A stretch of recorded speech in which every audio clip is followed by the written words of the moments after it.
Hello everyone, आप सभी लोगों का स्वागत है टीचिंग परीक्षा के आज के इस वीडियो में, जिसके अंदर में फ्रेंड्स हम लोग एक बहुत ही बेहतरीन आप लोगों की जो सीरीज चल रही है एनसीईआरटी न्यू प्लस ओल्ड, इसके साथ में ल्यूसेंट के ऊपर में जो इंपॉर्टेंट क्वेश्चंस आपसे पूछे जाते हैं उनको शामिल करते हुए हमने ये सीरीज बनाई है। इस सीरीज के अंदर में कम से कम आपकी 10 गवर्नमेंट जॉब जो है वो क्लियर हो सकती है 2025 के अंदर में। और फ्रेंड 2025 में आप लोगों का गवर्नमेंट जॉब क्लियर करना इसलिए भी जरूरी है क्योंकि आज ही आप लोगों के लिए एक बहुत ही अच्छी गुड न्यूज आई है। 8वें वेतन आयोग का गठन का जो एक मामला अटका हुआ था, केंद्र सरकार की कैबिनेट ने उसको मंजूरी दे दी है। मतलब कि सैलरीज अच्छी खासी अमाउंट के अंदर में जो भी पुराने एम्प्लॉइज है वो उनकी बढ़ जाएगी। ठीक है, तो ये भी एक अच्छी खबर है। तो चलिए आगे बढ़ते हैं इसी मोटिवेशन के साथ में। जितने भी बच्चे यहाँ पर में जुड़े हुए जिन्होंने सेशन को लाइक कर दिया, हाथ ऊपर कर देंगे जल्दी जल्दी से। जितने भी लोग हैं हाथ ऊपर कर दीजिए जल्दी से, जितने भी लोगों ने सेशन को लाइक कर दिया। ये पूरा का पूरा सेशन उन लोगों को समर्पित जिन्होंने सेशन को लाइक कर दिया था, अपना अपना समर्थन यहाँ पर में दिखा दिया है। ठीक है, ताकि पूरे सेशन में एनर्जी मिलती रहे। ओके, जहां भी शेयर कर सकते हो फ्रेंड जल्दी जल्दी से शेयर कर देंगे। टेलीग्राम, फेसबुक, व्हाट्सएप, इंस्टाग्राम, जिन्होंने शेयर कर दिया है वो भी लिख देंगे कि जी सर शेयर कर दिया है। और प्लीज टीम उनके कमेंट को एक बार दिखा भी दीजिएगा, जिन भी बच्चों ने शेयर कर दिया है उनके कमेंट को एक बार स्क्रीन पर, ताकि मैं देख सकूं कि लॉयल बच्चे कौन कौन से हैं यहाँ पर में जो बिल्कुल अपना पूरा जो है एनर्जी दिए हुए है इस सेशन के अंदर में। ओके, चलिए तो फ्रेंड्स स्टार्ट करते हैं आज के इस धमाकेदार सेशन को। पहला ही क्वेश्चन आप लोग देख लीजिए यहाँ पर में, ये DSSB पीआरटी के अंदर में और SSC CGL के अंदर में पूछा जा चुका है। ठीक है, मैं आपको बता दूं फ्रेंड्स, ये क्वेश्चन जो है, ये जो क्वेश्चन है ये एनसीईआरटी से हमने लिया है। एनसीईआरटी के अंदर में दिया हुआ है, मैं आपको स्क्रीनशॉट भी दिखा दूंगा। ठीक है, एनसीईआरटी का हिंदू कॉलेज जो के स्थापित हुआ था 1791 में, इसकी स्थापना कहाँ की गई थी। अब बात की गहराई को, लंबाई को समझो आप लोग। ठीक है, देखिए यहाँ पर में 1791 के अंदर में एक हिंदू कॉलेज की स्थापना हुई थी और एक हिंदू कॉलेज की स्थापना हुई थी 1817 के अंदर में। ठीक है, चलिए बहुत सारे बच्चे जिन्होंने सेशन को शेयर भी कर दिया, बहुत बहुत शुक्रिया। और कंटिन्यूअसली बच्चे सेशन को लाइक भी करते जा रहे हैं, बहुत बहुत शुक्रिया आप सभी लोगों का भी। देखिए फ्रेंड्स, अगर मैं बात करूं आपसे, हिंदू कॉलेज की स्थापना 1791 में जो है कहां पर में हुई थी। मैक्सिमम बच्चे जो है फ्रेंड्स ए आंसर लगा रहे हैं। मैं आपको बता दूं जितने भी बच्चे हैं जिन्होंने, कितने परसेंट बच्चे, 70% बच्चे जिन्होंने ए आंसर लगाया है उन लोगों का आंसर गलत है। ठीक है, इसी वजह से ये सेशन देखना जरूरी है। और पूरा सेशन देखो, ऐसे ही क्वेश्चन अगर एग्जाम में गलत करके आओगे ना तो फिर एक एक नंबर से रह जाएगा, सिलेक्शन रह जाएगा। और आज जो बच्चा पूरा सेशन देख लेगा, जो बच्चा इसके अंदर में मेहनत कर जाएगा वो आगे निकल जाएगा। अदरवाइज 70% बच्चे इसीलिए सेलेक्ट नहीं हो पाते क्योंकि वो पूरा सेशन नहीं देखते। आप लोग हो जो सिलेक्शन लोगे, क्योंकि आज आपको आंसर पता चल जाएगा, बनारस है। ठीक है, इसका आंसर देखिए फ्रेंड, 1791 के अंदर में जो हिंदू कॉलेज, जिसको संस्कृत कॉलेज के नाम से भी जाना जाता है बनारस के अंदर में, उसकी स्थापना हुई थी। ठीक है, जोनाथन डंकन करके तुम्हारे मामा का लड़का था एक, उसने इसकी स्थापना की थी बनारस के अंदर में, बनारस में। ओके, और 1817 के अंदर में डेविड हरे करके एक व्यक्ति थे, ठीक है, यूरोपियन व्यक्ति थे, उन्होंने इसकी स्थापना की थी कलकत्ता के अंदर में। तो अगर आप लोगों से पूछा जाए कि 1817 में जो है स्थापना कहां पर में हुई थी, तो कलकत्ता में हुई थी। और 1791 के अंदर में हुई थी बनारस के अंदर में। अब याद रखोगे सभी के सभी लोग, जल्दी से बता दीजिए कमेंट करके मुझे। जी सर, अब याद रहेगा हर कोई बच्चा। ठीक है, यहां पर मैं आज प्रण लीजिए कि आज ये चीज याद रखोगे। अगर आज अभी मेरे जब ये बताते बताते अगर आप लोगों में से सभी लोगों ने यहाँ पर मैं सेशन को लाइक कर दिया, 500 प्लस लाइक्स हो जाते अभी के अभी, तो मैं आप लोगों को ये कलकत्ता जो यहाँ पर में कॉलेज है, इसको कलकत्ता में जो हिंदू कॉलेज था, इसको मैं पूरा एक्सप्लेन करके और जो 2-3 क्वेश्चन बन सकते हैं वो भी आपको बता दूंगा मैं। ठीक है, तो आंसर इसका हो जाएगा option number D. Please team मुझे बता दीजिएगा कि कितने परसेंट लोगों ने डी आंसर लगाया था। ओके, चलिए वहीं पे कमेंट करके एक बार दिखा दीजिएगा मुझे, स्क्रीन के ऊपर में मुझे दिख जाएगा। तो बनारस आंसर हो जाएगा आप लोगों का। एनसीईआरटी के अंदर में आप देख सकते हो फ्रेंड, ये दिया गया है आपका कि 1781 में, 1781 के अंदर में कलकत्ता के अंदर में मदरसा खोला गया था। अब ये भी एक इंपॉर्टेंट पॉइंट है कि कलकत्ता में मदरसा कब खोला गया था। उर्दू, अरबी और पर्शियन भाषा की जो इस्लामिक परंपराएं है उसको सिखाने के लिए। ठीक है, तो अरेबिक, पर्शियन और उर्दू भाषा में इस्लामिक जो कानून है उसको पढ़ाने के लिए कलकत्ता में 1781 के अंदर में मदरसा खोला गया था, जिसको कलकत्ता मदरसा बोला जाता है। इसको बोला जाता है कलकत्ता मदरसा। अगर किसी को ना पता हो कि मदरसा क्या होता है, तो ये स्कूल टाइप का होता है, जैसे गुरुकुल वगैरह होते हैं ना, वैसे ही ये इस्लामिक कानून पढ़ने के लिए या इस्लामिक पद्धतियां पढ़ने के लिए जो स्कूल होती है, गुरुकुल होता है, उसको मदरसा कहा जाता है। ठीक है, सी आंसर लगाया था केवल 2% लोगों ने, डी आंसर लगाया था 28% लोगों ने। चलो वेरी गुड, बहुत बढ़िया। अब देखिए यहाँ पर मैं अगर मैं बात करूं हिंदू कॉलेज की, बनारस में जो स्थापित हुआ था 1791 में, तुम्हारे मामा का लड़का था Jonathan Duncan, Jonathan Jonathan Duncan. ठीक है, उसने इसकी स्थापना की थी, जोनाथन डंकन ने। इसी को जो है फ्रेंड्स संस्कृत कॉलेज भी कहा जाता है। ये हिंदू कॉलेज जो है बनारस वाला, उसको संस्कृत कॉलेज भी कहा जाता है, संस्कृत कॉलेज ऑफ बनारस। ठीक है, ये चीज याद रखिएगा। चलिए, मैंने जैसे आप लोगों से प्रॉमिस किया था कि अगर आप लोग जो है सभी बच्चे अपना अपना रिस्पॉन्स देते हैं, सेशन को लाइक करते रहते हैं, शेयर करते रहेंगे, तो मैं आपको एक्स्ट्रा इन्फॉर्मेशन भी देता रहूंगा। अब मैं आपको बता देता हूँ, यहाँ पर मैं आप लोग अच्छे से पढ़ रहे हो इसी वजह से। ये 1817 का जो कलकत्ता के अंदर में खोला गया था, यहाँ पर में हिंदू कॉलेज, यहाँ से बहुत सारे लोगों ने पढ़ाई की है। इवन जो आपको पता है फ्रेंड्स कि सुभाष चंद्र बोस, वो हिंदू कॉलेज जो था ना कलकत्ता वाला, उसकी वहीं से पढ़े हुए वो। इस कॉलेज को आज पहले जो है इसका नाम किया गया प्रेसिडेंसी कॉलेज, ठीक है, प्रेसिडेंसी कॉलेज ऑफ कलकत्ता। आज इसका नाम पड़ गया है प्रेसिडेंसी यूनिवर्सिटी।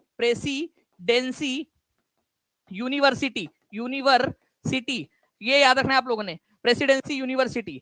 तो आप लोगों से ये क्वेश्चन पूछा जा सकता है कि अभी प्रेसिडेंसी यूनिवर्सिटी ऑफ कोलकाता किस नाम से इसकी स्थापना की गई थी।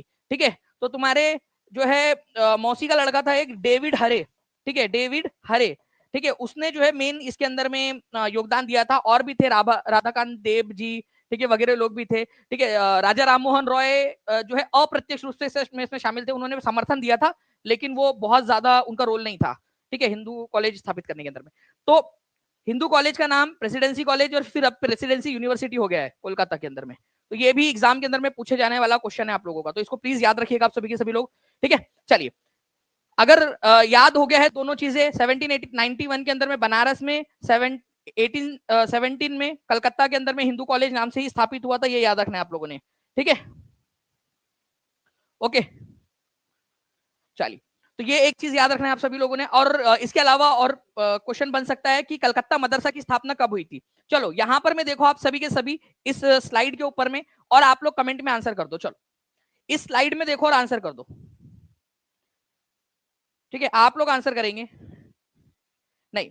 नूतन गुप्ता जी, आपने यहाँ पर में जो है वो एक वो किया है, यहाँ पर में आप लोग याद रखिएगा कि हिंदू कॉलेज जो बनारस में हुआ था, इसकी स्थापना जोनाथन डंकन ने की थी 1791 में, और ये वाला 1817 जो था उसकी स्थापना की थी डेविड हरे ने। ठीक है, डेविड हरे ने। तो इसको याद रखना है। मैं आप लोगों को क्वेश्चन, अगर आप लोग चाहोगे तो मैं आने वाले सेशन में क्वेश्चंस भी करवा दूंगा आपके लिए। कितने लोग रेडी है, हाथ ऊपर करके बता दीजिएगा। नाउ नेक्स्ट क्वेश्चन, किसी भारतीय राज्य की पहली महिला मुख्यमंत्री कौन थी। ठीक है, ये बताइएगा आप लोग, किसी भारतीय राज्य की पहली महिला मुख्यमंत्री कौन थी। सुचेता कृपलानी, ममता बनर्जी, इंदिरा गांधी, सरोजनी नायडू। ठीक है, तो सुचिता कृपलानी, ममता बनर्जी, इंदिरा गांधी, सरोजनी नायडू, और कौन से राज्य की बनी थी ये भी बता दीजिएगा आप लोग। तो सुचिता कृपलानी जो है फ्रेंड्स, ये याद रखना है आप लोगों ने, पहली कोई महिला थी भारत के किसी राज्य की जो महिला मुख्यमंत्री बनी। ठीक है, ये बनी थी उत्तर प्रदेश की, यूपी की। ये भी एक इंपॉर्टेंट पॉइंट आप लोगों का बनता है। सुचिता कृपलानी उत्तर प्रदेश की बनी थी, इंपॉर्टेंट पॉइंट है। अच्छा, सरोजनी नायडू जो है ये फर्स्ट गवर्नर थी, फर्स्ट महिला महिला राज्यपाल। ठीक है, राज्यपाल कौन से राज्य की राज्यपाल बनी थी ये। ठीक है, तो ये भी यूपी की ही बनी थी, यूपी की। ठीक है, तो ये क्वेश्चन आप लोगों से बन सकता है। आप लोगों से ये भी पूछा जा सकता है कि भारत की पहली महिला प्रधानमंत्री कौन थी। तो पहली और एकमात्र महिला प्रधानमंत्री इंदिरा गांधी है, एकमात्र। ठीक है, चलिए, तो first women president, first women prime minister. ठीक है, और पहली बार कोई रक्षा मंत्री, प्रधानमंत्री रहते हुए उन्होंने रक्षा मंत्रालय अपने पास में रखा था, तो रक्षा मंत्री भी बनी थी ये। ठीक है, तो पहली रक्षा मंत्री भी यही थी। ये भी एक इंपॉर्टेंट क्वेश्चन आपका बनता है। ठीक है, सरोजनी नायडू, ठीक है, आपका पहली गवर्नर बनी थी किसी भी राज्य के अंदर में, यूपी राज्य के अंदर में बनी थी, ये याद रखना है आप लोगों ने। और पहली भारतीय महिला जो इंडियन नेशनल कांग्रेस की अध्यक्षा बनी 1925 में। मुझे एक बात बताओ, इंडियन नेशनल कांग्रेस का ये सेशन जो था 1925 वाला, ये कौन से जगह पे हुआ था, ये बता सकते हो आप लोग। ठीक है, जो भी टीचिंग परीक्षा के स्टूडेंट है, जो पेड स्टूडेंट है, जिन्होंने DSSB KVS बीपीएससी तैयारी का कोर्स लिया हुआ है टीचिंग परीक्षा के साथ में, अगर वो पुराने वाले बैच के अंदर में थे, जिनको हमने न्यू बैच भी दे दिया है बच्चों को, ठीक है, तो आप लोग इस क्वेश्चन का आंसर कर सकते हैं अगर आपने इंडियन नेशनल कांग्रेस वाला सेशन मेरा देखा है तो। कानपुर के अंदर में ये सेशन हुआ था, ये याद रखना है आप लोगों ने, कानपुर में। ठीक है, इंपॉर्टेंट पॉइंट ये भी बनता है आप लोगों का, बहुत बढ़िया। चलिए, अच्छा, भारत की जो है पहली महिला राष्ट्रपति कौन थी, ये बता सकते हैं आप लोग मुझे, जल्दी बताइए। भारत की पहली महिला राष्ट्रपति कौन थी, जल्दी से देखते हैं कितने लोग आंसर कर पाते हैं इसका। नाउ फ्रेंड, देखिए, जब अंग्रेजों द्वारा पंजाब का विलय किया गया था, तब ब्रिटिश भारत के गवर्नर जनरल कौन थे। ठीक है, अब देखना यहां पर में फ्रेंड्स, अंग्रेजों ने धीरे धीरे धीरे भारत के बहुत सारे राज्यों का विलय कर लिया। ठीक है, पंजाब यहां पर में एक राज्य हुआ करता था। ठीक है, महाराजा रंजीत सिंह जो थे, उन्होंने पंजाब जो पूरा था उसकी स्थापना की थी, उस राज्य की स्थापना की थी, पंजाब राज्य की। ठीक है, उसको अंग्रेजों ने अपने कब्जे में ले लिया। तो आपको बताना है कि उस समय में गवर्नर जनरल कौन थे।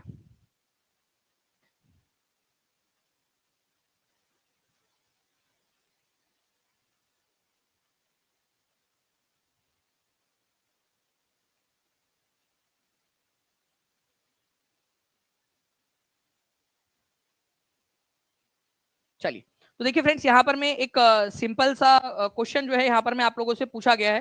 ठीक है, बहुत ज्यादा इसके अंदर में कुछ टफ नहीं है, इसमें सिर्फ सिंपल सा ये बोला है पंजाब का विलय जिस समय हुआ था उस समय भारत के गवर्नर जनरल कौन थे। ठीक है, एक सवाल इसके अंदर में ये बन सकता है कि भाई वो समय कौन सा था, कौन से साल के अंदर में जो है ये विलय हुआ था, वो संधि के ऊपर में हस्ताक्षर कौन से साल के अंदर में हुए थे, ये भी क्वेश्चन बन सकता है। तो मैं आपको बता दूं फ्रेंड्स कि ये जो पंजाब है इसको भारत के मतलब अंग्रेजों ने कब्जे में ले लिया था अपने अंडर में 1849 के अंदर में। इसको याद रखना है आप लोगों ने, 1849 के अंदर में। उस समय में तुम्हारे मामा का लड़का लॉर्ड डलहौजी जो है ये गवर्नर जनरल था भारत का। ठीक है, लॉर्ड डलहौजी, इंपॉर्टेंट पॉइंट है आपका। ठीक है, ये भी क्वेश्चन बन सकता है आप लोगों का, तो प्लीज इसको याद रखिए। लॉर्ड डलहौजी 1848 से लेकर 1856 तक भारत का गवर्नर जनरल रहा, और इसी के समय में कई सारे भारतीय राज्यों को मिला लिया गया था। इवन डॉक्ट्राइन ऑफ लैप्स, विलय की नीति या हड़प की जो नीति थी वो भी यही लेकर आया था। ठीक है, तो 1848 से लेकर 1856 तक लॉर्ड डलहौजी भारत का गवर्नर जनरल रहा। इसी के समय में जो है पंजाब को भी एनेक्स किया गया था 1849 के अंदर में, और इसी के समय में सातारा, संभलपुर, उदयपुर, नागपुर, झांसी, इनको भी एनेक्स किया गया, मतलब अंग्रेजों ने अपने कब्जे में ले लिया। ठीक है, आप लोगों से क्वेश्चन पूछा जा सकता है कि विलय की नीति कौन लेकर आया था। तो विलय की नीति या हड़प की नीति जिसको कहते हैं, या डॉक्ट्राइन ऑफ लैप्स कहते हैं, इसका मतलब यह है कि अगर कोई राजा है, ठीक है, ओके, कोई ये राजा है, इसका अपना खुद का पर्सनल प्राइवेट बेटा नहीं है, खुद का बेटा नहीं है, गोद लिया हुआ नहीं चलेगा, ठीक है, अपना बेटा नहीं है, तो इसका जो राज्य है, ठीक है, वो राज्य अंग्रेज लोग ले लेंगे। ये थी विलय की नीति। तो ये विलय की नीति या डॉक्ट्राइन ऑफ लैप्स, अगर कोई राजा है जिसका पर्सनल बेटा नहीं है, ठीक है, मतलब मैं कभी कभी सोचता हूं कि डलहौजी चाहता क्या था, मतलब कि इंसान, राजा लोग अपना राजपाट ना संभाले। आप लोग बताइए अगर मैं गलत बोल रहा हूं तो। ठीक है, मतलब ये क्या चाह रहा था, अपना राजगद्दी ना संभाले, राजपाट ना संभाले, ठीक है, अपनी जनता पे ध्यान ना दे, मतलब ध्यान पूरा, मतलब फोकस करे कि भाई बच्चे हो जाए करके, ज्यादा से ज्यादा एक आध लड़का हो जाएगा तो काम चल जाएगा, लड़का होना चाहिए वैसे भी। ठीक है, तो मतलब कहाँ उलझा के रखा हुआ है यहाँ पर, मैं किधर उलझा के रख रहा था भाई। ठीक है, चलो कोई नहीं, क्या अपने को क्या है, हो गई पुरानी बात। ठीक है, तो अगर मान लो कि नहीं है बेटा, तो राज्य हड़प लिया जाएगा। सातारा को सबसे पहले हड़पा गया था, ये एक इंपॉर्टेंट क्वेश्चन बनता है कि विलय की नीति के तहत सबसे पहला जो है, ठीक है, सबसे पहला जो था वो कौन सा था, ये आप लोगों को बताना था। ठीक है, तो सातारा राज्य था जिसको हड़पा गया था। इंपॉर्टेंट पॉइंट है, एग्जाम के अंदर में पूछ सकते हैं आप लोगों से। संभलपुर, उदयपुर, नागपुर, झांसी, इनको भी हड़पा गया। ठीक है, बाद में। चलिए, जल्दी जल्दी से सेशन को लाइक करते रहेंगे फ्रेंड्स। ठीक है, 1000 लाइक्स का टारगेट रखते हैं हम लोग अगले 2 मिनट के अंदर में। ठीक है, क्योंकि मुझे लगता है कि आप सभी लोग इसको कर दोगे तो मुझे भी एनर्जी मिलेगी कि आप लोगों के लिए और ज्यादा एनर्जी के साथ में मैं पढ़ा सकूं। देखिए, एसएससी एमटीएस के अंदर में आया हुआ क्वेश्चन, और बहुत ज्यादा इंपॉर्टेंट क्वेश्चन है ये। ठीक है, आप लोगों से पूछा जा रहा है कि निम्नलिखित में से कौन सी रियासत के नवाब को कुशासन का आरोप लगाकर कि वहां पर में शासन सही से नहीं चल रहा है, मतलब कि उस राज्य के अंदर में या उस सूबे के अंदर में वहां के नवाब सही तरीके से शासन नहीं चला पा रहे हैं, इसी वजह से उनके राज्य को अंग्रेज अपने कब्जे में ले रहे हैं। मतलब ये वही बात हो गई कि आप अपने घर में झाड़ू ठीक से नहीं लगाते तो अंग्रेज आएंगे, बोलेंगे यार तुमने अपने घर की साफ सफाई नहीं रखी, हम तुम्हारे घर पे कब्जा कर रहे हैं। ठीक है, चलिए, तो देखिए फ्रेंड्स, कुशासन का बहाना बनाकर जो किया गया था वो किया गया था अवध पे। अब क्वेश्चन ये आता है फ्रेंड्स, मैं एक्स्ट्रा बता रहा हूं, extra information, TP information for extra marks. ठीक है, ईयर आपसे पूछा जा सकता है। ठीक है, वो नवाब कौन से थे, ठीक है, जिनों के ऊपर में आरोप लगाया गया था, ये भी क्वेश्चन आप लोगों से बन सकता है। तो जल्दी जल्दी से सेशन को लाइक करते रहेंगे ताकि मैं ऐसे ही आप लोगों के लिए और भी बहुत सारे पॉइंट्स बताता रहूं। ठीक है, तो 1856 के अंदर में ये लगाया गया था आरोप कुशासन का। कौन लगाया था, तुम्हारे मामा के लड़के ने लगाया था, डलहौजी ने। ठीक है, तो कुशासन का आरोप किसने लगाया था, ये सीटेट के अंदर में आया हुआ क्वेश्चन है आप लोगों का कि कुशासन का आरोप लगाकर किसने जो है अवध को हड़प लिया था, लॉर्ड डलहौजी ने। एनसीईआरटी में भी दिया हुआ है और बहुत सारे एग्जाम में पूछा जाता है। ठीक है, चाहे DSSS भी हो, केवीएस हो, पीआरटी हो, बीपीएससी टीआरई हो, ठीक है, सुपर टेट हो, कोई भी एग्जाम में पूछा जा सकता है ये पॉइंट आप लोगों से। ठीक है, तो 1856 में डलहौजी ने लगाया था। नवाब वाजिद अली शाह, नवाब थे नवाब वाजिद अली शाह, वाजिद अली शाह। ठीक है, वाजिद अली शाह, ये। अब पता है कि मुझे कैसे पढ़ाने में मजा आती है, मुझे मजा आती है रिलेट करके पढ़ाने में। जब बच्चे अगर पढ़ने वाले हो और सही से रिस्पॉन्स दे रहे तो मेरे को मजा आता है। एक पॉइंट यहाँ पर में आता है आप लोगों का, नवाब वाजिद अली शाह जो है वो कौन से नवाब थे जिन्होंने कथक को बढ़ावा दिया? कथक, दादिन धिन्ना, ठीक है, कथक, तो कथक को बढ़ावा इन्होंने ही दिया था। चलिए एक पॉइंट ये, कई अगर मान लो आ जाए क्वेश्चन तो एक नंबर यहाँ भी मिल सकता है आप लोगों को। ओके, तो अंग्रेज लोगों का मानना था कि वाजिद अली शाह के दरबार में तो भाई गाना बजाना, मुशायरा, यही सब चलता रहता है, तो शासन की तरफ ध्यान नहीं, कथक को बढ़ावा दिया था। अच्छा, इनको जो है इनके राज्य से, इनकी राजधानी थी लखनऊ, अवध की राजधानी थी लखनऊ, ये भी क्वेश्चन आ सकता है भाइयों, ठीक है। और उन सभी की बहनों, लखनऊ, ठीक है, ये याद रखना है आप लोगों ने। अवध की राजधानी क्या थी? लखनऊ थी, ये भी क्वेश्चन बन सकता है। इनको इनकी राजधानी से निकालकर कहाँ रखा गया, ये क्वेश्चन बन सकता है। एग्जामिनर भाई साहब अगर आप देख रहे हो या एग्जामिनर का कोई रिश्तेदार देख रहा है तो ये मैसेज पहुंचा देना। ये क्वेश्चन बन सकता है कि वाजिद अली शाह को लखनऊ से हटाकर कहाँ रख दिया गया था? तो लखनऊ से उनको हटाकर कलकत्ता में शिफ्ट करवा दिया गया था, ठीक है, ताकि वो विद्रोह खड़ा ना कर पाए, ठीक है। फिर उनकी मैडम थी बेगम हजरत महल, ठीक है, तो बेगम हजरत महल जो है उनकी मैडम थी, उनका लड़का था छोटा सा, ठीक है, बिरजिश कादर, उसको गद्दी पे बिठाकर उन्होंने विद्रोह कर दिया था। बहुत बड़ी कहानी है, कहानी अगर आप पढ़ना चाहोगे तो बहुत डिटेल में जाया जा सकता है, ठीक है। आप मुझे बताइएगा आप लोग पढ़ना चाहते हो क्या? मैं यहाँ पर मैं देखूंगा कि क्या अगले 1 मिनट के अंदर में हम 1000 का आंकड़ा पार कर पाएंगे। 1 मिनट हो चुका है, हर एक बच्चा सेशन को लाइक कर देगा और जहां भी शेयर कर सकता है शेयर जरूर कर देंगे आप लोग जल्दी से। चलिए, तो ए इज द करेक्ट आंसर, ठीक है। पूरा का पूरा एनसीईआरटी में जो दिया हुआ है ना, उससे भी ज्यादा चीजें मैंने आपको बता दिया। अब मैं आपसे एक क्वेश्चन पूछता हूँ, यहाँ पर मैं आप मुझे कमेंट करके बताइएगा कि विलय की नीति, ठीक है, या डॉक्ट्राइन ऑफ लैप्स, ठीक है, कौन लेकर आया था? कौन था गवर्नर जनरल जिसने विलय की नीति लेकर आया था? ये पहला क्वेश्चन मैं आपसे पूछ रहा हूँ, हर एक बच्चा कमेंट में करेगा। जो बच्चे कमेंट के अंदर में आंसर करेंगे उनको उनके कमेंट दिखा भी दिए जाए, और जो बाद में कर रहे हैं उनके कमेंट को हार्ट भी दे दिया जाए, जो रिवीजन के लिए बाद में भी देख रहे हैं, ठीक है। तो ये चीज याद रखेंगे आप लोग। इसके अलावा विलय की नीति के तहत पहला कौन सा राज्य था जिसको हड़पा गया था, ये भी आप लोग कमेंट करके बताएंगे मुझे। कौन सा राज्य था जिसको हड़पा गया था विलय की नीति के तहत, ठीक है। चलो देखिए फ्रेंड्स, हमारे भारत के अंदर में कई सारी गुफाएं हैं, ठीक है। हमारे भारत में लोग गुफाएं, पहाड़ों के अंदर में खोद खोद कर गुफाएं बनाते थे। जनरली वहां पर में रिलीजियस वर्क होता था। कुछ हिंदू गुफाएं है, कुछ बौद्ध गुफाएं है, जैन है, ज्यादातर बौद्ध मिली है वैसे भारत के अंदर में गुफाएं, ठीक है। तो ऐसी एक गुफा है, ठीक है, एक ऐसी जगह है जहां पर मैं आपको बौद्ध गुफाएं, हिंदू गुफाएं और जैन गुफाएं तीनों मिलती है। बहुत ही इंपॉर्टेंट क्वेश्चन बन जाता है ये आप लोगों के लिए, याद रखना आप लोगों ने। तीनों धर्मों की गुफाएं आप लोगों को मिलती है।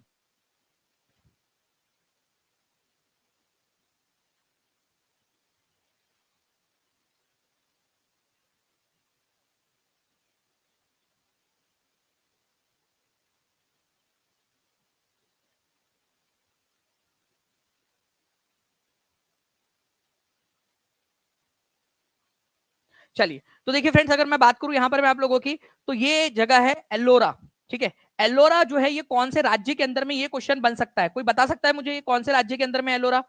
उस राज्य के कौन से शहर के अंदर में है?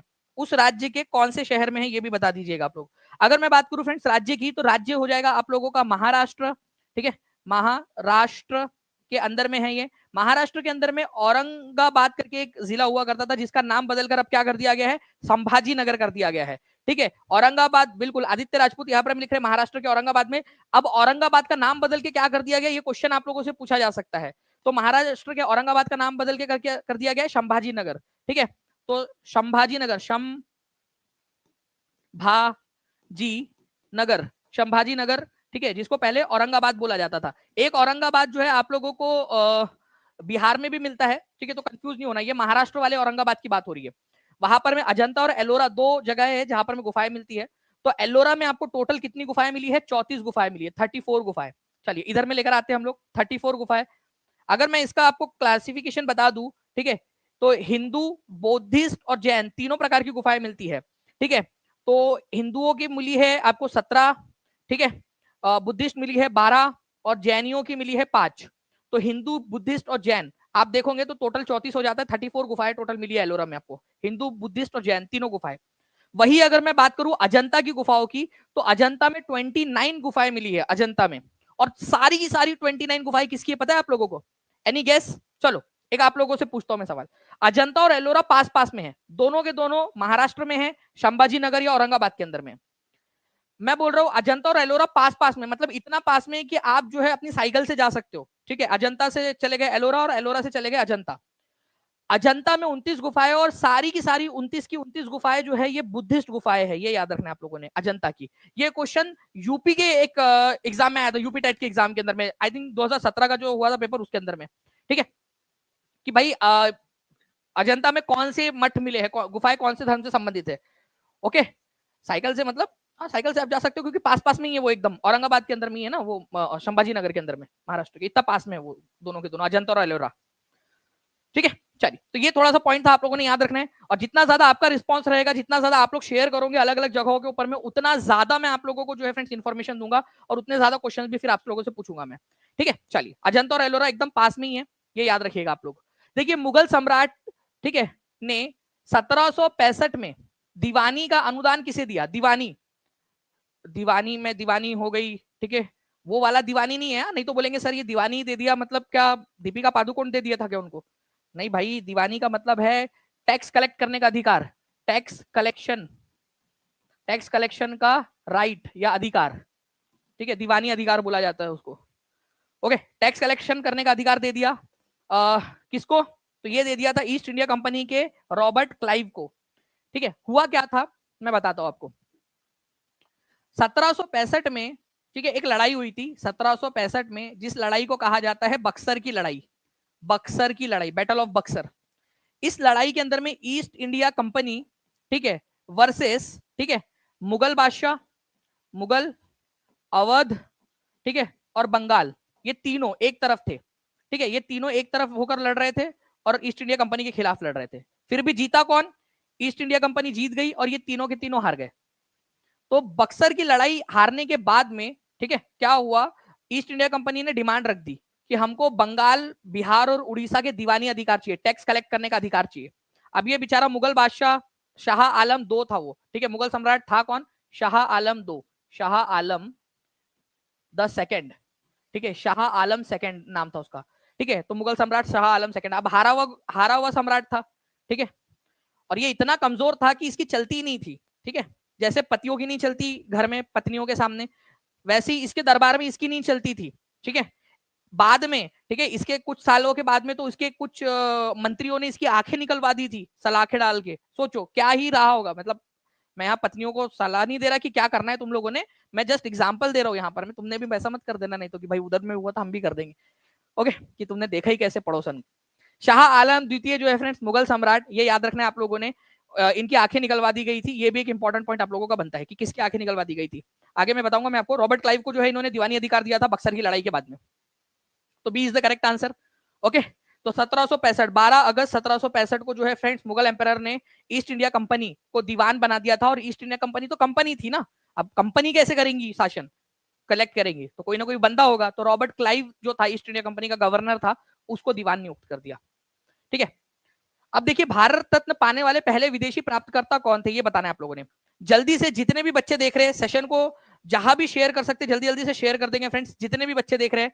ठीक है, आप लोगों का जिस दिन हम लोग 5000 क्रॉस कर जाएंगे यहाँ पर में लाइव बच्चे, ठीक है, मैं आपसे प्रॉमिस करता हूँ कि अगले ही दिन हम एक बड़ी क्लास लेंगे जिसके अंदर में जितना भी हमने अब तक पढ़ा है उन सब के ऊपर में बेस्ड क्वेश्चंस को लेकर मैं आपका बड़ा सेशन लूंगा, आपका कम से कम 3 घंटे का। आपकी पूरी की पूरी रिवीजन हो जाएंगी और आप कोई भी, ठीक है, इंडिया की कोई भी गवर्नमेंट जॉब आप लोग क्लियर कर पाओगे उससे।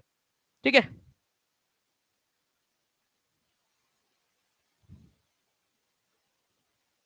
चलिए बताइए जल्दी जल्दी से यहाँ पर मैं आंसर क्या हो जाएगा आप लोगों का। पहले विदेशी प्राप्तकर्ता कौन थे? तो ये थे Khan Abdul Ghaffar Khan. B is the correct answer. ठीक है, Khan Abdul Ghaffar Khan, B, B answer होगा, ये याद रखिएगा आप लोग। 65% लोगों ने सही आंसर दिया है। ठीक है, ये पाकिस्तान से थे। ठीक है, वैसे इनको फ्रंटियर गांधी भी बोला जाता है। अच्छा, ये पाकिस्तान से बाय चॉइस थे क्या? नहीं, ठीक है, ये बाय फोर्स थे पाकिस्तानी, क्योंकि ये अगेंस्ट में थे इंडिया पाकिस्तान के बंटवारे के। ठीक है, ये गांधीवादी विचारधारा के थे। ठीक है, इन्होंने विरोध किया इंडिया पाकिस्तान के बंटवारे का, हमेशा विरोध करते रहे वो, और पाकिस्तान की जेल के अंदर में उनको डाल दिया गया था इसके बाद में तो। ठीक है, तो खान अब्दुल गफ्फार खान, ठीक है, ये याद रखना है आप लोगों ने कि पाकिस्तानी सिटीजन बन गए थे। उन्होंने विरोध किया क्योंकि उनका इलाका पाकिस्तान में जा रहा था और वो इंडिया पाकिस्तान के विरोध में थे, पाकिस्तान और इंडिया का बंटवारा नहीं चाहते थे ये। तो ये याद रखना है आप सभी लोगों ने कि खान अब्दुल गफ्फार खान, ठीक है, 1987 के अंदर में इनको भारत रत्न मिला था और ये भारत रत्न पाने वाले पहले विदेशी थे। सेकंड नंबर पे आते हैं आपके नेल्सन मंडेला 1990 के अंदर में, ठीक है, ये साउथ अफ्रीका के थे, साउथ अफ्रीका के राष्ट्रपति बने बाद में जाकर के। तो दो ही व्यक्ति है जिनको भारत रत्न से सम्मानित किया गया है, विदेशी व्यक्ति। ओके, तो ये थोड़ा सा याद रख लेना आप लोगों ने। अच्छा, एक और चीज है आप लोगों का फ्रेंड्स, एक क्वेश्चन बन सकता है आप लोगों का, खान अब्दुल गफ्फार खान को किस नाम से जाना जाता था? तो इस बॉक्स के अंदर में जल्दी से आप लोग आंसर कर देंगे। इनको एक नाम दिया गया था, बहुत ही फेमस क्वेश्चन है, वो एग्जाम के अंदर में आता है आप लोगों का, ठीक है। 1178 लाइक्स, अब 1182 लाइक्स हो चुके हैं, कंटिन्यूअसली बच्चे लाइक्स कर रहे हैं, जल्दी जल्दी से सेशन को लाइक कर देंगे, और जिन बच्चों ने सेशन को लाइक कर दिया वो हाथ भी एक बार ऊपर कर देंगे फ्रेंड्स, ठीक है, जल्दी से, क्योंकि काफी सारे बच्चे जिन्होंने सेशन को लाइक कर दिया, ये पूरा का पूरा सेशन आप लोगों को समर्पित, क्योंकि आपकी एनर्जी की वजह से चल रहा है, आपने इस सेशन को पे ऑफ किया है, आप लोगों ने इस सेशन को जो है एनर्जी दी है, उष्मा दी है, ऊर्जा दी है आप लोगों ने। चलिए बहुत बढ़िया, बहुत सारे बच्चे जिन्होंने सेशन को लाइक कर दिया, बहुत बहुत शुक्रिया आप लोगों का। देखिए, इनको जो है फ्रेंड्स बादशाह खान के नाम से जाना जाता था, बादशाह, ठीक है, बादशाह खान के नाम से जाना जाता था, ये याद रखना है आप लोगों ने। इन्होंने खुदाई खिदमतगार आंदोलन चालू किया था, खुदाई खिदमतगार, खुदाई खिदमतगार, खिदमतगार, ठीक है, मूवमेंट जो था, इन्होंने स्टार्ट किया था खुदाई खिदमतगार मूवमेंट, खान अब्दुल गफ्फार खान ने। इनको सीमांत गांधी भी कहा जाता था, सीमांत गांधी, फ्रंटियर गांधी या सीमांत गांधी भी इनको कहते थे, ठीक है, सीमांत गांधी, सीमांत गांधी इनको कहा जाता था, क्योंकि गांधी जी की तरह ही थे ये भी, शांति के पुजारी, ठीक है, सीमांत गांधी के नाम से भी इनको जाना जाता था, फ्रंटियर गांधी जिसको आप लोग कहते हो इंग्लिश में, सीमांत गांधी या फ्रंटियर गांधी। तो देखिए कितनी सारी चीजें हम लोगों ने यहाँ पर में देख ली। अच्छा, एक और चीज, अगर आप लोग इंटरेस्टेड हो पढ़ने में, तो मैं एक चीज आपको बता दूं, इन्होंने जो है एक मैगजीन निकाली थी, ठीक है, मैगजीन, मैगजीन जिसका नाम था पख्तून। तो पख्तून नाम से जो मैगजीन है वो किसने निकाली थी, ये क्वेश्चन आया था एक एग्जाम के अंदर में, इंपॉर्टेंट है। पख्तून नाम के मैगजीन किसने निकाली थी? तो ये निकाली थी खान अब्दुल गफ्फार खान ने, ठीक है, पख्तून नाम से एक मैगजीन निकाली थी इन्होंने। अभी भी बहुत सारी चीजें बताने के लिए, जगह कम पड़ जाएंगी बताते बताते, बट मुझे वो बच्चे चाहिए जो सिलेक्शन लेना चाहते हैं, मुझे वो बच्चे चाहिए जो अपने घर वालों के सपने पूरे करना चाहते हैं, मुझे वो बच्चे चाहिए यहाँ पर में जो चाहते हैं लिटरली सफलता पाना, वो बच्चे चाहिए जो वो उनसे कितनी भी मेहनत करवा ली जाए वो मेहनत करने के लिए तैयार है, जो बच्चे रेसिप्रोकेट करते हैं, अगर मैं पढ़ा रहा हूं तो वहां पर मैं उसका प्रतिसाद अपना जो है शेयर के माध्यम से, लाइक के माध्यम से, चैनल को लाइक सब्सक्राइब करने के माध्यम से देते हैं, अगर ऐसे बच्चे हैं तो मैं बिल्कुल पढ़ाने के लिए तैयार हूं। चलिए चैनल को सब्सक्राइब भी करते रहेंगे सभी के सभी लोग। नाउ फ्रेंड्स, अब देखिए यहाँ पर मैं एक क्वेश्चन है आप लोगों का, जो कौन बनेगा करोड़पति के अंदर में आया था, ठीक है, अरे दीपिका पादुकोण आ गई यहाँ पर में, ये भी आ गए। चलिए अब आप बताइए इसका आंसर क्या होगा, जल्दी से बता देंगे इस पर्टिकुलर क्वेश्चन का आंसर क्या है, सभी बच्चे आंसर करेंगे। Who was the first foreign citizen to be awarded a Bharat Ratna? Khan Abdul Ghaffar Khan, Mother Teresa, Nelson Mandela, Aung San सू की। आंग सान सू की ये म्यांमार की राष्ट्रपति मतलब रही है वो पहले, ठीक है, Nelson Mandela, Mother Teresa, Khan Abdul Ghaffar Khan, ठीक है, पता नहीं पगली ने लेक्चर देखी थी कि नहीं देखी थी, पिक्चर बनाती रहती है बस, ठीक है, लेक्चर उक्चर देखा करो मैडम, दोनों के दोनों सीरियल देखते रहते होंगे बस, या फिर पिक्चर देखते रहते होंगे, पिक्चर बनाते रहते होंगे, लेक्चर देखोगे तो कुछ समझ, मतलब जाके वहां कुछ अच्छा तो भी करके आओगे, ठीक है। तो आंसर क्या था फ्रेंड्स, यहाँ पर मैं खान अब्दुल गफ्फार खान था इसका आंसर, ठीक है। तो answer is option number A, Khan Abdul Ghaffar Khan. Important point है, एग्जाम के अंदर में आप लोगों से पूछा जा सकता है, तो प्लीज इस पर्टिकुलर पॉइंट को आप लोग याद रखिएगा, ठीक है। नेक्स्ट क्वेश्चन की तरफ में आगे बढ़ते हैं हम लोग। आदिवासी नेता बिरसा किस जनजाति से संबंधित थे? ये एसएससी एमटीएस के अंदर में आया हुआ क्वेश्चन है आप लोगों का। बिरसा, देखिए फ्रेंड्स, बिरसा मुंडा आप लोगों को याद रखना है कि इन्हीं के जन्मदिन पर, इनका जन्मदिन आता है 15 नवंबर को, ठीक है, इन्हीं के जन्मदिन के अवसर पर जनजातीय गौरव दिवस मनाया जाता है, जनजातीय गौरव दिवस, ठीक है, इनके जन्मदिन पर। जी बिल्कुल दामी जी, ठीक है, तो जनजातीय गौरव दिवस मनाया जाता है 15 नवंबर को बिरसा मुंडा के जन्मदिन के ऊपर में, ठीक है। तो ये कौन से जाति के थे? बिरसा मुंडा, इनका नाम ही था, मुंडा जनजाति के थे ये, ओके। तो जनजातीय गौरव दिवस, जनजातीय गौरव, गौरव, ठीक है, दिवस कब मनाया जाता है? 15 नवंबर को मनाया जाता है। झारखंड राज्य कब बना था? इनके जन्मदिन पर ही बना था झारखंड राज्य की स्थापना। झारखंड, झारखंड राज्य का हैप्पी वाला बर्थडे आता है 15 नवंबर को, ठीक है, सन 2000 में बना था इन्हीं के जन्मदिन के अवसर पर, ठीक है, झारखंड बना था, ये भी याद रखिएगा आप सभी के सभी, बिरसा मुंडा के जन्मदिन पर, ठीक है। अच्छा, बिरसा मुंडा को एक और नाम से, आप बहुत अच्छे से पढ़ रहे हो, ठीक है, मैं ऐसा एक्सपेक्ट करता हूँ कि मैं एक्चुअली इंफॉर्मेशन देना खत्म करूं उससे पहले आप लोग 1500 लाइक्स कंप्लीट कर चुके होंगे यहाँ पर में, ठीक है, 1400 लाइक्स हो चुके हैं बच्चे यहाँ पर, ठीक है, और शेयर भी कर दोगे आप लोग। अगली बहुत इंपॉर्टेंट इंफॉर्मेशन दे रहा हूं जो बहुत कम लोग जानते हैं लेकिन इंपॉर्टेंट है, ठीक है। बिरसा मुंडा को एक नाम से जाना जाता था, बिरसा मुंडा को, ठीक है, बिरसा मुंडा का निक नेम, ठीक है, या उनको प्यार से कहते थे लोग उनके साथी धरती आबा, ठीक है, क्या कहते थे, धरती आबा, धरती आबा। इसका मतलब होता है फादर ऑफ द लैंड, ठीक है, धरती का पिता, ठीक है। तो धरती धरती आबा किसको कहा जाता था, बिरसा मुंडा को कहा जाता था, ये याद रखना है आप लोगों ने, बिरसा मुंडा को, ठीक है। चलिए, तो बिरसा मुंडा को धरती आबा के नाम से जाना जाता था। एक इंपॉर्टेंट पॉइंट आप लोगों का एग्जाम के अंदर में पूछे जाने की प्रबल संभावना। चलिए एक पॉइंट और, चलिए आप लोगों ने टारगेट कंप्लीट कर दिया है आप सभी लोगों ने, इसी वजह से मैं एक पॉइंट और बता देता हूं आपको। बिरसा मुंडा का जो आंदोलन था उसका झंडा, झंडे का कलर क्या था, झंडे का, ठीक है, ठीक है, जो झंडा था झंडे का रंग क्या था, ये क्वेश्चन एनसीईआरटी में दिया हुआ है। झंडे का रंग क्या था, बिरसा मुंडा का जो आंदोलन चला था उसका रंग क्या था, झंडे का रंग, ठीक है, तो सफेद कलर का हुआ करता था वो, व्हाइट, ठीक है, व्हाइट झंडा, सफेद झंडा वो उनके लोग लेकर घूमते थे, सफेद झंडा। तो बिरसा मुंडा मुंडा आंदोलन के झंडे का कलर क्या था, तो सफेद झंडा था, ये भी याद रखना है। बहुत आगे जाया जा सकता है इसके अंदर में, कोलेरा के वजह से उनकी मृत्यु हो गई थी, ठीक है, जेल के अंदर में। इस आंदोलन के वजह से ही छोटा नागपुर टीनेंट्स प्रोटेक्शन एक्ट पास किया गया था। बहुत सारी चीजें अगर आप पढ़ना चाहोगे तो मैं आपको बहुत डिटेल में लेकर चलूंगा हर एक क्वेश्चन के तहत, ठीक है। और बहुत जल्द हम लोग जो है वो सपनों वाली क्लास भी एक स्टार्ट करेंगे सारे पेड क्लासेस के अंदर में, जिसके तहत हम क्या करेंगे कि जितने इंपॉर्टेंट क्वेश्चन है उनको इस तरीके से लेकर उनके बिल्कुल डिटेल्ड एक्सप्लेनेशन को देखेंगे और सारे क्वेश्चंस जो मैंने समझाया उस पर क्वेश्चंस कराऊंगा फिर उसके बाद, ठीक है। उससे आपकी सारी इंफॉर्मेशन याद हो जाएंगी आप लोगों को, ठीक है।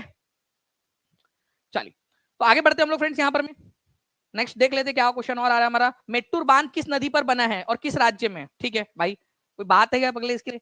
मेट्टूर बांध, देखिए फ्रेंड्स आप लोगों को बताना चाहूंगा मैं, हमारे भारत में, दक्षिण भारत के अंदर में एक बहुत ही इंपॉर्टेंट वाली नदी है जिसका नाम है कावेरी नदी। कावेरी नदी कहां से निकलती है, ये क्वेश्चन आप लोगों से अक्सर पूछा जाता है। तो कावेरी नदी निकलती है आप लोगों की कर्नाटक राज्य से, ठीक है, कर्नाटका से, ये याद रखना है आप लोगों ने। और फिर ये जाती है तमिलनाडु के अंदर में। तो कर्नाटक और तमिलनाडु के बीच में कावेरी नदी को लेकर जो है एक टेंशन बनी हुई रहती है, एनसीईआरटी में दिया हुआ है। तो कावेरी नदी के ऊपर में बना है, ये याद रखना है आप लोगों ने। इस पर दो इंपॉर्टेंट वाले डैम बने हैं, एक बना है आप लोगों का, ठीक है, कर्नाटक के अंदर में, और एक बना है आपका तमिलनाडु वाले साइड के अंदर में, ठीक है। कर्नाटक में जो बना है उसका नाम है कृष्णा राज सागर dam, KRS dam, Krishna Raj सागर डैम। और जो तमिलनाडु वाले साइड के अंदर में बना हुआ है उसका नाम है मेट्टूर डैम, मेट्टूर, मेट्टूर डैम, तमिलनाडु वाले साइड में। तो एक ही नदी है कावेरी नदी, कावेरी नदी, उसके ऊपर में दो डैम बने हुए हैं, एक कर्नाटक वाले साइड में और एक तमिलनाडु वाले साइड में। तो कावेरी नदी पर, ठीक है, कावेरी नदी के ऊपर में तमिलनाडु में मेट्टूर बांध बंधा हुआ है, ठीक है, ये आप लोग याद रखना है। कावेरी नदी को लेकर कर्नाटक और तमिलनाडु के अंदर में बहुत लंबे समय से जो है वो विवाद चल रहा है फ्रेंड्स, ये भी याद रखिएगा आप लोग। कावेरी नदी कौन सी दिशा में बहने वाली नदी है, ये एक बार एग्जाम में क्वेश्चन आया था, ठीक है, कौन सी दिशा में बहती है ये नदी। जल्दी से सभी लोग, जितने भी बच्चे देख रहे हैं सेशन को लाइक करते रहेंगे सभी लोग। बीपीएससी तैयारी का आबा दानी टीचिंग परीक्षा, चलो चलिए, टीचिंग परीक्षा जो है बीपीएससी तैयारी का पिता है, चलो बॉस, बहुत शुक्रिया अमीरा ऑनलाइन सर्विसेज जी आपकी हौसला अफजाई के लिए। चलिए आप लोग आंसर करते जाइए। यहाँ पर में पूर्व की तरफ में बहने वाली है, यहाँ पर में ईस्ट फ्लोइंग रिवर, ठीक है, ईस्ट फ्लोइंग रिवर, ये याद रखना है, बंगाल की खाड़ी में जाकर मिल जाती है। C is the correct answer. Now आगे बढ़ते हैं हम लोग। निम्नलिखित में से कौन से ग्रह गैसीय ग्रह के रूप में जाने जाते हैं, कोई बात नहीं, बता देंगे इसको भी, गैसीय ग्रह। देखिए फ्रेंड्स हमारे सोलर सिस्टम के अंदर में ना, ठीक है, आप लोगों ने याद रखना है 8 ग्रह है, ठीक है, कितने हैं 8, 1 2 3 4 5 6 7 8, ठीक है। अब इनको हम दो कैटेगरी में हम बांट सकते हैं, ठीक है, ये हमने डिवाइड किया है इनको। पहले जो 4 ग्रह है इनको बोला जाता है आंतरिक ग्रह, आंतरिक, आंतरिक मतलब inner planets, inner, inner planets.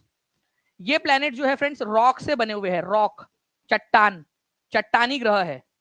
हमारी पृथ्वी कितने नंबर पे आती है सूरज से दूरी के मामले में, जल्दी कमेंट करके बताओ। हमारी पृथ्वी कौन सी है इनमें से, इन 8 ग्रहों में से हमारी पृथ्वी कौन से नंबर पे आती है, तो हमारी पृथ्वी आती है तीसरे नंबर पे, थर्ड नंबर पे। तो ये याद रखिएगा आप लोग, हमारी पृथ्वी, हमारी अर्थ थर्ड नंबर पे आती है, सूरज से दूरी के मामले में। ये 4 ग्रह चट्टानों से बने हैं। वही अगर मैं बात करूं बाकी के 4 ग्रह, ये ग्रह गैस और लिक्विड से बने हुए, गैस और लिक्विड से, मेनली गैस है, ठीक है, ज्यादातर इनका गैस, तो इनको गैसीय प्लैनेट कहा जाता है इन ग्रहों को। तो आपका मर्क्यूरी, वीनस, अर्थ और मार्स, बुध, शुक्र, पृथ्वी और मंगल, ये आपके प्लैनेट ऐसे हैं जो चट्टानों से बने हुए, गैस से नहीं। जबकि वही मैं बात करूं शनि ग्रह, ठीक है, आप लोगों का, ठीक है, आपका जुपिटर, ठीक है, सैटर्न, यूरेनस, नेपच्यून, ठीक है, बृहस्पति, शनि, अरुण, वरुण, ये जो ग्रह है आप लोगों की ये गैस से बने हुए हैं। तो आप लोग अब यहाँ पर ऑप्शन को एलिमिनेट करने की कोशिश करिए आप लोग। मंगल ग्रह नहीं है, मंगल ग्रह तो ये आंसर नहीं हो सकता, ठीक है। मार्स, अर्थ आंसर नहीं हो सकता, वीनस, मार्स आंसर नहीं हो सकता। आंसर एक ही हो सकता है आप लोगों का, वो है, ठीक है, option number B, Jupiter, Saturn, Uranus, Neptune, ये गैसियस ग्रह है। एक राज की बात बताओ आप लोगों को, ठीक है, एक और चीज बताता हूँ, 1599 लाइक्स हो चुके, जल्दी से आप लोग जो है फ्रेंड्स सेशन को लाइक करते रहेंगे, और जहां भी शेयर कर सकते हो शेयर, यहाँ पर में जुड़ चुके 2000 जो है यहाँ पर में होना चाहिए, 1900 प्लस लाइव और केवल 1500 प्लस लाइक्स, बहुत नाइंसाफी है, बिल्कुल सही बात है यहाँ पर में फैजू, ठीक है। अभी जल्दी जल्दी से सभी लोग यहाँ पर में लाइक करते रहेंगे। मैं आपको बता दूं फ्रेंड्स कि गैसियस प्लैनेट जो है इनको जोवियन प्लैनेट भी बोला जाता है, जोवियन प्लैनेट, ठीक है। तो जोवियन, ये भी याद रखिएगा आप सभी के सभी लोग, जोवियन प्लैनेट के नाम से भी इनको जाना जाता है। इंपॉर्टेंट पॉइंट है, एग्जाम के अंदर में पूछे जाने की प्रबल संभावना है आप लोगों की, जोवियन प्लैनेट के नाम से भी इनको जाना जाता है, ठीक है। नेक्स्ट क्वेश्चन की तरफ में आगे बढ़ते हैं हम लोग यहाँ पर में हमारे, ठीक है। अशोक के किस शिलालेख में कलिंग युद्ध का विस्तार से वर्णन किया गया है? अब ये कलिंग क्या है सर, कलिंगड़ है क्या? नहीं, देखिए ये हमारा प्यारा सा भारत, ठीक है, यहाँ पर में उड़ीसा राज्य के तटवर्ती इलाके को कलिंग कहा जाता था, कलिंग का इलाका। तो कलिंग कहाँ है, आज के कौन से राज्य में पड़ता है कलिंग? ये क्वेश्चन सीटेट में आ चुका है और बहुत सारे और भी एग्जाम्स में पूछे जाने की संभावना बनती है, ठीक है। तो कलिंग जो है आपका आज के उड़ीसा राज्य के अंदर में आपको मिलेगा। कलिंग को अशोका ने जीता था, ठीक है, लेकिन कलिंग को जीतने के दौरान ही उसने कई सारा खून खराबा देखा, उसने देखा कि कई सारे लोग मारे गए, ठीक है, और इस वजह से उसने कई सारे अपने दोस्तों को खो दिया, कई सारे बच्चे अपाहिज हो गए, कई सारी लड़कियां विधवा हो गई। तो इन सारी चीजों को देखने के बाद में अशोका का हृदय परिवर्तन हो गया, उसने बोला कि भाई युद्ध की जो नीति है, ठीक है, ये खराब है, ओके, और उसने क्या किया, युद्ध की नीति को छोड़ दिया। तो अपने 14 अभिलेखों में से, उसके 14 अभिलेख मिले आपको बड़े बड़े 14, उनमें से 13वें नंबर के अभिलेख के अंदर में उसने कलिंग के युद्ध के बारे में जानकारी दी है। पता है उसमें उसने क्या लिखा?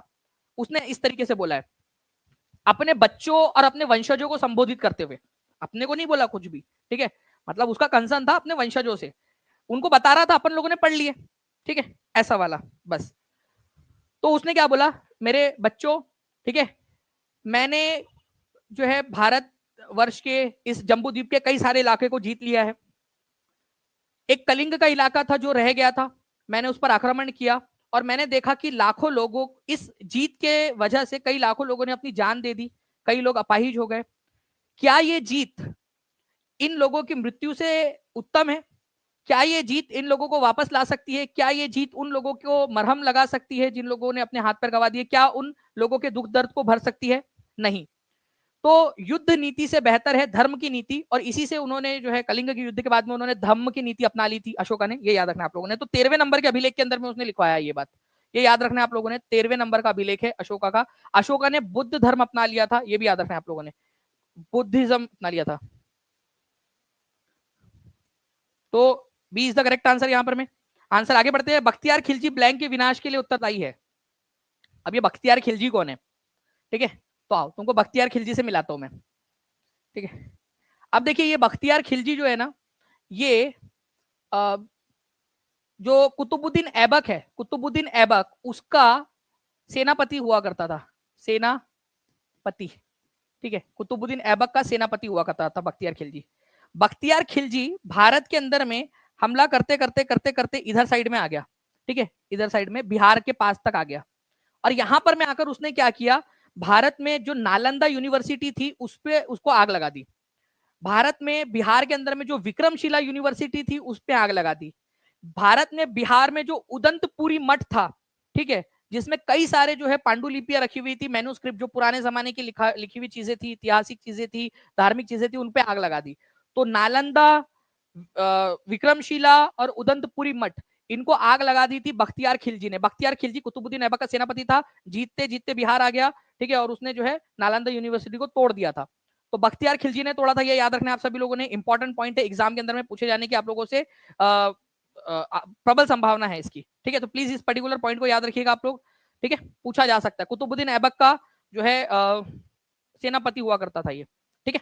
चलिए, अच्छा एक क्वेश्चन बन सकता है, ठीक है, जो आगे में आप लोगों को मैं बता दूं पूछे जाने की संभावना है।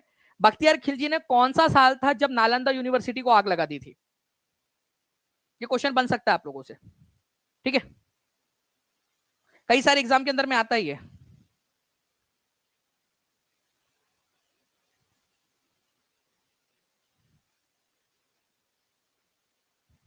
ठीक है, चल तो आप बताइएगा मुझे।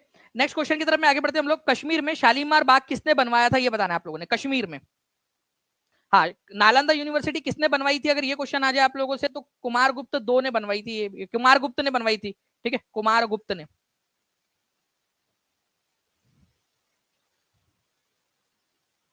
देखिए फ्रेंड्स, अगर मैं शालीमार बाग की बात करूं आप लोगों से, तो शालीमार बाग, ठीक है, कश्मीर के अंदर में बहुत ही सुंदर सा गार्डन है, शालीमार बाग, शालीमार गार्डन।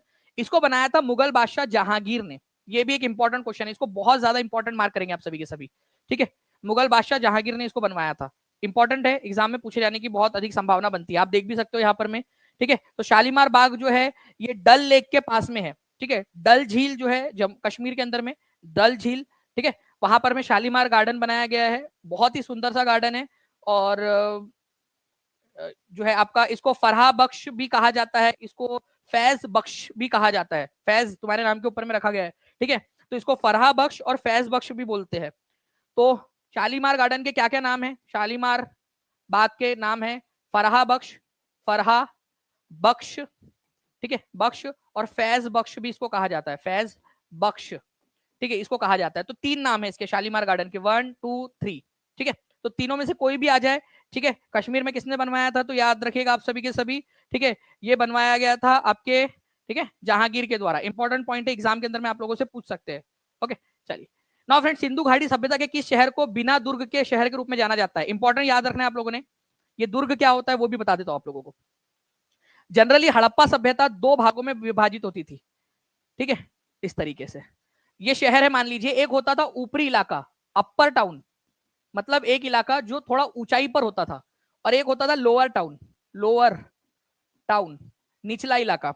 तो जो ऊपरी इलाका होता था उसको दुर्ग बोलते थे, दुर्ग, या फिर गढ़ भी कहा जाता था उसको, और उसको इंग्लिश में सीटाडेल बोलते थे, सीटाडेल, ठीक है, सीटाडेल।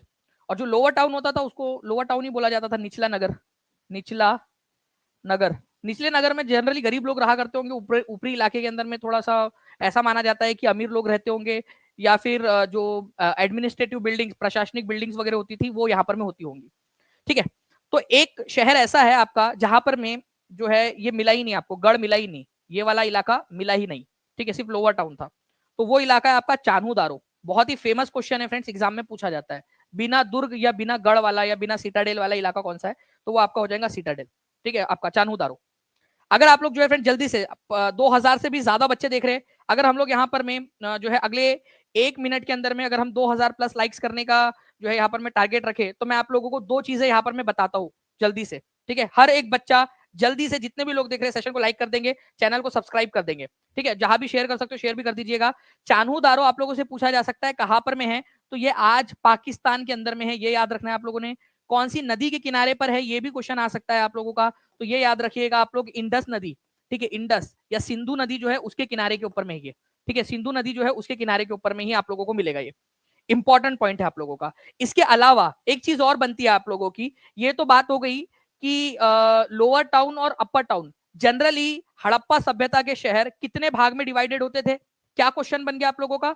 हड़प्पा सभ्यता के नगर जनरली कितने भागों में विभाजित होते थे? तो दो भागों में विभाजित होते थे, एक था निचला नगर और एक था ऊपरी नगर। ऊपरी नगर को गढ़ या दुर्ग कहा जाता था।